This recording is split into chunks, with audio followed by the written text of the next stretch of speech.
স্টুডিওতে গিয়ে ঘন্টার পর ঘন্টা সময় নষ্ট করে ছবি তোলা আর কম্পিউটারে বসে ব্যাকগ্রাউন্ড চেঞ্জ করা বা এডিটিং করার দিন এখন শেষ। এখন থেকে আপনি চাইলে মাত্র 1 মিনিটে চ্যাট জিপিটি অথবা আপনার জিমিনি এআই ব্যবহার করে আপনি খুব সহজে একটা নর্মাল ছবিকে ফর্মাল ছবিতে রূপ দিতে পারেন, তাও একদম প্রফেশনাল হাই কোয়ালিটির। সো কিভাবে করবেন?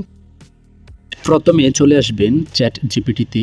এখানে এসে আপনাকে আপনার যে নর্মাল ছবিটা আছে জাস্ট ওইটাকে আপনাকে সিলেকশন করতে হবে, সাথে একটা প্রম্পট দিতে হবে।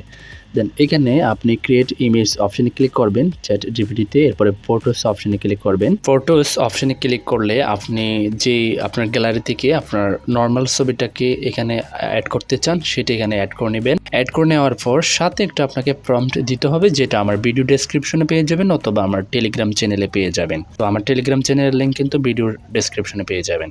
তো সেখান থেকে আপনি কপি করে নেবেন আমার প্রম্পটটা, যে আমি আপনাদেরকে যে প্রম্পটটা দিচ্ছি সেটা আপনি কপি করে এখানে কপি পেস্ট করে দিবেন। এরপরে এরো চিহ্নের মতো যে অপশনটা দেখতেছেন সেখানে ক্লিক করে দিবেন। ক্লিক করার পর আপনার জন্য ছবিটা কিন্তু জেনারেট হওয়া শুরু করবে। ছবিটার জন্য আপনাকে 1 মিনিট এর চেয়ে কম আপনাকে অপেক্ষা করতে হবে। 1 মিনিট মতো আপনাকে অপেক্ষা করার পর এখান থেকে আপনি ছবিটার রেজাল্টটা দেখতে পারবেন, এরকম রেজাল্ট দেয়। ছবিটা আপনি একদম হাই কোয়ালিটির একদম প্রফেশনাল ছবি পেয়ে যাবেন। দেন এরপরে আপনি চাইলে কিন্তু ছবিটাকে সেভ করে আপনার ডিভাইসে নিয়ে আসতে পারবেন। তো ছবিটার এখানে ডাউনলোডের যে আইকন আছে, দেন এখানে ক্লিক করলে কিন্তু আপনার ডিভাইসে ছবিটা সেভ হয়ে যাবে। সো এই ধরনের ছবি যদি আপনি জেনারেট করেন একটা কম্পিউটার দোকান থেকে, আপনার কিন্তু অনেক টাকা কিন্তু খরচ হতো। আপনি চাইলে এআই দিয়ে এই ধরনের ছবি ফ্রিতে জেনারেট করে নিতে পারবেন। প্রম্পটটা কিন্তু ডেসক্রিপশন থেকে কপি করে নেবেন।